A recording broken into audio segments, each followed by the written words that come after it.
ഒരു കിഡിലിന് ഹൊറർ പടം, ഒരു വെറൈറ്റിയാണ്, ഒരു വെറൈറ്റി മിസ്റ്ററി പടമാണ്, ഒരു എൻഗ്രോസിംഗ് മിസ്റ്ററി എന്നൊക്കെ പറയില്ലേ, അതാണ് പടം. ഇതിന്റെ മിസ്റ്ററി എന്താണെന്ന് വെച്ചിട്ടുണ്ടെങ്കിൽ, ഒരു പുലർച്ചെ ഒരു ക്ലാസ്സിലെ ടീച്ചറുടെ 17 കുട്ടികൾ പുലർച്ചെ ഒരു 2:15-2:17 സമയത്ത് അവർ കഴിഞ്ഞിട്ട് വീട്ടിലെ ഫ്രണ്ട് വാതിൽ തുറന്ന് പുറത്തേക്ക് ഓടിപ്പോവാണ്.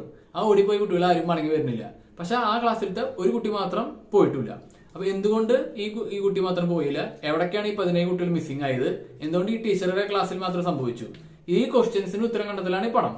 ഈ നിഗൂഢത, എന്തുകൊണ്ട് ഈ 17 കുട്ടികൾ ഒരേ സമയത്ത് ഒരുമിച്ച് പോകുന്നു, ഒരു കുട്ടി മാത്രം പോകുന്നില്ല?